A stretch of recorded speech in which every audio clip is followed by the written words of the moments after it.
Hello সবাই, কেমন আছেন? এখানে থাকতে সবসময় ভালো লাগে। আজ বুধবার ১০ই সেপ্টেম্বর। আশা করি আপনি যেখানেই থাকুন না কেন ভালো দিন কাটাচ্ছেন। আর যেমনটা আমি গতকাল বলেছিলাম, যদি কোনো কিছু হঠাৎ করে আসে বা নতুন কোনো পপ-আপ আসে, তাহলে আমি অবশ্যই সেটা নিয়েই কথা বলব। বরং যেটা নিয়ে কথা বলার পরিকল্পনা করেছিলাম, যেটা ছিল দ্য মিসিং লিঙ্ক, সেটা অন্য কোনো সময় করা যাবে। আমি মনে করি অনেক বেশি গুরুত্বপূর্ণ হলো সেই ও নিউজ 12, যেটা গতকাল রাতে আমাদের ব্যাক অফিসে এসেছে। ক্রিস জনসন আর জুলি ভ্যানকে অনেক ধন্যবাদ, যারা এর উপর যাদের লাইভ করেছেন। আমি অবাক হব না যদি সুজেন ম্যাক্রো একটা করে থাকে। আর অবশ্যই আমি এ নিয়েই কথা বলবো এবং আপনাদের জন্য আমার মতো করে একটু ভেঙে বলবো। খুব অল্প সময়ের মধ্যে ক্রিসের লাইভ এই চ্যানেলে আপ হবে। এটা এখন রেন্ডার হচ্ছে, আর আমি যে লাইভ করছি শেষ হওয়ার আগে এটা আপ হয়ে যাবে। আর বুধবার মানেই হলো আমাদের প্রিয় জনি লিন্ডা আবার নতুন গান করেছে আমাদের জন্য। এটা প্রতি বুধবার রাতে বের হয়, এটাও এই চ্যানেলে আছে, আর এর নাম হলো লিফট ইউ আপ। দুর্দান্ত লিরিক্স, আবারও সবসময় যথাযথ, দারুণ কাজ জনি। মনে রাখবেন তার চ্যানেলের লিঙ্ক আছে, আপনারা ইচ্ছা করলে দেখে নিতে পারেন। সে একজন অসাধারণ মিউজিশিয়ান, খুব ভালো শিল্পী, আর আমি তাকে শুভকামনা জানাই। আশা করি সে আমাদের সাথে থাকবে এবং আমাদের যাত্রা নিয়ে গান তৈরি করবে। ঠিক আছে, চলুন শুরু করি ও নিউজ 12 নিয়ে।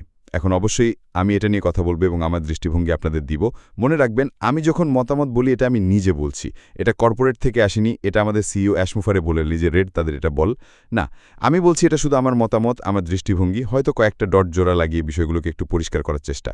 একটা বিষয় নিশ্চিত, এটা যেমন শুরু হয়েছিল সামথিং ম্যাগনিফিসেন্ট বলে, সত্যি এটা এক অসাধারণ ও নিউজ 12 ছিল। আর এটা আমাদের কানেক্টেড রাখার জন্যই এসেছিল। এটি স্পষ্টভাবে বলেছিল স্টেইং কানেক্টেড, আর এটাই তিনি সবসময় করতে চাইছেন এই যাত্রায়। আমাদের পরের ধাপে নিয়ে যাওয়ার সময় আমাদের আপডেট রাখা, যে কি চলছে, যেন আমরা ঠিক কোথায় আছি সেটা বুঝতে পারি। আর এটা শুধু সেই তথ্য ভাগ করারই আরেকটা ধাপ, তার স্বচ্ছতার মাধ্যমে আমাদের সাথে নিয়ে যাওয়ার আরেকটা উপায়। আমি সত্যিই উত্তেজিত হয়েছিলাম এটা দেখে। আসলে আমি নিশ্চিত ছিলাম না যে এই সপ্তাহে কিছু দেখতে পাবো কিনা। সত্যি বলতে আমি মনে করছিলাম না, কিন্তু এটাই আসল কারণ যে আমি আর ক্রিস আর অন্যরা সবসময় বলি, আমরা আগে থেকে জানতে চাই না কি হচ্ছে। আমরা চাই যেন এটা আমাদের কাছে ঠিক ততটাই চমকপ্রদ হোক যতটা আপনাদের জন্য হয়। আর গতকাল ঠিক সেটাই হয়েছে। আমরা ব্যাক অফিসে দেখলাম, আর সঙ্গে সঙ্গে গিয়ে দেখলাম। এটা শুরু হয়েছিল আপনাদের প্রতি কৃতজ্ঞতা প্রকাশ করে। আপনারা পথ ধরে রেখেছেন, ইতিবাচক থেকেছেন, ধৈর্য ধরে আছেন, এবং তিনি কতটা কৃতজ্ঞ যে আপনারা সবাই এই যাত্রায় আছেন। তিনি আরও বললেন যে আপনাদের উপস্থিতি আমাদের সাথে থেকে যাচ্ছে, এটাই সবসময় উৎসাহের উৎস। আপনারাই সেই কারণ যে এই কমিউনিটি টিকে আছে এবং আরও শক্তিশালী হয়েছে। আর তিনি কৃতজ্ঞ যে আপনাদের সাথে এই যাত্রা ভাগ করতে পারছেন। প্রায় প্রতিবারই এখন তিনি তার বার্তা শুরু করেন আপনাদের প্রতি কৃতজ্ঞতা প্রকাশ করে, হোক সেটা কোনো মিটিং, কোনো বার্তা ও নিউজ বা অন্য কোনো পপ আপ। তিনি সবসময় শুরু করেন আপনাদের প্রতি কৃতজ্ঞতা প্রকাশ করে। সত্যি বলতে আমি আর কোনো সিইওকে দেখিনি যিনি এভাবে শুরু করেন। এটি স্পষ্টভাবে তার চরিত্রকে দেখায়। এটা দেখায় তিনি কী ধরনের মানুষ। তিনি আসলে আমাদের মঙ্গলের জন্যই করছেন। এজন্যই তিনি এত সময় আশ্রম দিয়েছেন। অবশ্যই তিনি নিজেও সফল ব্যবসা চান, কিন্তু তার থেকেও গুরুত্বপূর্ণ হলো তিনি চান আমরা সবাই সফল হই। এটাই তাকে সবচেয়ে বেশি আনন্দ দেয়। যদি তিনি আমাদের সাফল্য দেখতে পান তার তৈরি জিনিসগুলো ব্যবহার করে, এটাই তাকে সবচেয়ে বেশি তৃপ্তি দেবে। তাই আমি খুবই খুশি হয়েছিলাম এটা দেখে। এরপর তিনি বললেন, এই প্ল্যাটফর্ম যেটা আমাদের ইকোসিস্টেম, যেখানে আমরা সব খবর পাই, এটা খোলা থাকবে এবং চলতে থাকবে। এটা আপনার ট্রাস্টের সোর্স অফ ইনফরমেশন থাকবে অন প্যাসিভ সম্পর্কিত সবকিছুর জন্য। চলুন শুধু এই বাক্যটা নিয়ে কথা বলি। এর মানে কি? মানে হলো অন প্যাসিভ সম্পর্কিত যে কোনো কিছু। আমরা এই কোম্পানি সম্পর্কে অনেক কিছু জানি, অনেক দিন ধরে যুক্ত আছি, কিন্তু আমরা এটাও জানি যে এটা এখন আর সেই ব্যাহন নয়। আগের যে ইকোসিস্টেম প্রোডাক্ট সার্ভিসেস আমরা ব্যবহার করতাম সেটা এখন পার্ক করা। ওটা এখন কার্যকর নয়, ওটা এখনও আছে, কিন্তু আমরা এখন অন্য একটি ব্যাহনে উঠেছি, যেটা আমাদের পরের ধাপে নিয়ে যাচ্ছে। অন প্যাসিভ সম্পর্কিত যে কোনো তথ্য আমরা এখনও ওইএস পপ আপ থেকে পাবো। এই জন্যই আমাদের নিয়মিত ওইএসে যেতে হবে সঠিক তথ্য পাওয়ার জন্য। এটি খুবই গুরুত্বপূর্ণ যে আপনি বোঝেন যে এটাই এখনও তথ্য পাওয়ার জায়গা। কেন আমরা এখনও অন প্যাসিভ সম্পর্কিত তথ্য পাচ্ছি? কারণ সবকিছু এখনও সমাধান হয়নি। এখনও কিছু বিষয় পিছনে আছে যেগুলো সমাধান করতে হবে। আমাদের সিইও আমাদের আপডেট দেবেন এগুলোর প্রোগ্রেস নিয়ে, আর এই জন্যই একটা জায়গা দরকার যেখান থেকে তিনি আমাদের জানাতে পারবেন। আর সেই জায়গা হলো আমাদের ওইএস পপ আপ। আর একটা বিষয়, কতজন লক্ষ্য করেছেন অনপ্যাসিভের বানানটা আলাদা ছিল ওই পপ আপে? আমরা এতদিন ধরে সবসময় অনপ্যাসিভ লিখেছি, সব ক্যাপিটাল লেটারে, ONPASSIVE। কেন? কারণ এটা অনেক বেশি প্রভাবশালী দেখাতো। আমাদের সিইও এই দিক নির্দেশনা দিয়েছিলেন, আর আমরা সেটা বছরের পর বছর ধরে করে এসেছি। এটা কোম্পানির বার্তা বড় করে ছড়িয়ে দেওয়ার পার ছিল। কিন্তু এবার প্রথমবার আমি লক্ষ্য করলাম এটা লেখা হয়েছে ভিন্নভাবে, বড় হাতের ও, ছোট হাতের এন, আর বাকিটা ছোট হাতের অক্ষরে।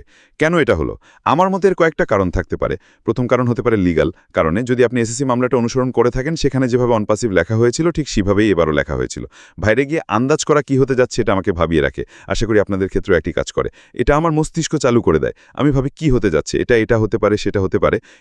কেন উনি এভাবে করলেন? আর এই সমস্ত কৌশলগুলো আসলে পরিকল্পিতভাবে করা হয়েছে। উনি এতদিন পর্যন্ত যা কিছু করেছেন সবই সবই খুব ভেবে কৌশলীভাবে করেছেন যাতে সর্বোচ্চ মাত্রার প্রচার আমাদের অংশগ্রহণ পাওয়া যায় যা হচ্ছে তা নিয়ে। তিনি বলেন পরবর্তী অধ্যায়ে প্রকাশিত হবে একটি ভিন্নধর্মী উপায়, একটি ইউনিক অ্যাপ্রোচ। যখন তিনি এ ধরনের কথা বলেন তখন বুঝতে হবে এটা আমাদের ধারণার মতো হবে না, আমরা যেটা ভাবছি সেটা হবে না। কারণ যদি সেটা সাধারণ কিছু হতো বা আগেও হয়ে থাকতো তাহলে সেটা ইউনিক হয় না, আর যদি আমরা আগেই সেটা দেখে থাকি তাহলে সেটা দ্বিতীয়বার আর ইউনিক হয় না। তাই আমাদের খুব খোলা মনে ভাবতে হবে যে এটা কি হতে পারে। একটা বিষয় নিশ্চিত, এটা খুবই বুদ্ধিমত্তার হবে, ইউনিক হবে। আর কিভাবে উনি করবেন সেটা আমি জানি না, কিন্তু নিশ্চিতভাবে বলা যায় এটা আমাদের অন প্যাসিভ ইকোসিস্টেমের ভিতর দিয়ে প্রকাশ করা হবে না, এটা সম্পূর্ণ নতুন কিছু হবে। আর যখন সময় আসবে বিশেষভাবে ডিজাইন করা যাই হোক না কেন, আমরাই সবার আগে জানব। এটা খুব গুরুত্বপূর্ণ, আমরাই সবার আগে জানব। এর মানে কি? মানে হলো এটা বাইরে কোথাও প্রকাশিত হবে না, পাবলিকলি কোথাও আসবে না, এটা আমাদের জন্যই হবে, ডাইরেক্ট আমাদের কাছে আসবে যাতে আমরা এই সবার আগে জানি। এটা আপনাকে উত্তেজিত করার মতো বিষয় হওয়া উচিত। এটা প্রমাণ করে আমাদের সিইও সত্যিই আমাদের সাফল্যের জন্য আন্তরিক। আমি মনে করি এটা আমাদের সবার জন্য এক দারুণ ব্যাপার যে হ্যাঁ, এই মানুষটা আসলে আমাদের সবার সাফল্য চায়, তিনি চান আমরা অন্যদের আগে জানি। তিনি আরও বললেন, so for now stay tuned, we have some wonderful surprises in store for you, things we believe you will not only appreciate but absolutely love. এর মানে কি আমরা শীঘ্রই ওপেন হচ্ছি? হয়তো, আমি জানি না। আমার মনে হয় এটা আরেকটা ধাপ, সে পরের নয়ের ধাপের দিকে এগোনোর। আমার মনে হয় এটা আরেকটা টিকরা, সে বড় পাজালের টুকরো যেটা ছবিটাকে পূর্ণ করবে। যখন তিনি বলছেন ওয়ান্ডারফুল সারপ্রাইজেস ইন স্টোর, তখন এগুলো সত্যিই সারপ্রাইজ হবে, কারণ আমরা যা ভাবি সেটাই হবে না। যেটার আভাস আমরা পাচ্ছি সেটা নয়, এটা সম্পূর্ণ ভিন্ন কিছু হবে। আমার বন্ধু, তোমার সুপার স্টিকারের জন্য অনেক ধন্যবাদ, খুবই দয়ালু তুমি, করতে হতো না তবুও করেছো, অনেক ধন্যবাদ। এই ধরনের জিনিসগুলি আমাকে উত্তেজিত করে। যখন তিনি বলেন wonderful surprises in store, things we believe you'll not only appreciate but absolutely love, এগুলো পজিটিভ কথা। এগুলো আমাকে জানিয়ে দেয় যে আমরা যেদিকে যাচ্ছি, যেটা আমরা পেতে যাচ্ছি, যেটা আমরা দেখতে যাচ্ছি সেটা হবে দারুণ। এগুলো হবে এমন কিছু যেটা আমাদের সত্যিই বলাবে যে ওয়াও। কিন্তু উনি এখনই বলবেন না। কেন? কারণ তিনি সবসময় বলেছেন আমি তোমাদের জানাবো যখন প্রস্তুত হবে, যখন আমি বলতে পারবো আমি বলবো, এখানে যাও, এটা করো, এটা তোমাদের করতে হবে। শেষে তিনি বললেন, thank you again for being here with us, together we are not just moving forward, we are preparing to step into something magnificent. এটা আপনাকে উত্তেজিত করার মতো হওয়া উচিত, এটা আপনাকে সান্ত্বনা দেওয়ার মতো হওয়া উচিত যে উনি সত্যিই কিছু অসাধারণ তৈরি করছেন, উনি গড়ে তুলছেন এমন কিছু যা সাধারণ নয়, এটা অন্যদের মতো কিছু নয়, এটা হবে একেবারে বিপ্লবী কিছু, এটা হবে এমন কিছু যা মানুষকে তাকাতে বাধ্য করবে। যখন আপনি ম্যাগনিফিসেন্ট বলেন তখন আপনার কাছে এমন কিছু থাকতে হবে যা মানুষকে ওয়াও বলাবে, নাইলে এটা ম্যাগনিফিসেন্ট নয়, তাই না? এটা দুর্দান্ত না, এটা সেই ধরনের শব্দ নয়। এই জন্যই আপনাদের উত্তেজিত হওয়া উচিত, এজন্য খুশি হওয়া উচিত যে আপনারা এখনও এখানে আছেন, সমর্থন দিচ্ছেন, আমাদের সিওর সাথে যুক্ত আছেন, আত্মবিশ্বাসী যে তিনি আমাদের জন্য কিছু স্পেশাল, কিছু মহিমান্বিত তৈরি করছেন। যাই হোক, এটাই ছিল আজকের জন্য আমার পক্ষ থেকে। আশা করি নিউজ 12 পড়ে আপনাদের মুখেও আমার মতো বড় হাসি এসেছে। আমি এটা অনেকবার পড়েছি, আর প্রতিবারই পড়লে আমার হৃদয় দৌড়াতে থাকে, উত্তেজনার মাত্রা বেড়ে যায়। আশা করি আপনাদের ক্ষেত্রেও তাই হয়েছে। একটা বিষয় আমি নিশ্চিত জানি, আমরা সঠিক পথে আছি, আমরা সেই রাস্তায় আছি, আমরা এগিয়ে চলেছি আমাদের চূড়ান্ত গন্তব্যের দিকে। সেটা কি হবে আমি জানি না, কিন্তু একটা বিষয় নিশ্চিত জানি যে এটা হবে একেবারে অসাধারণ।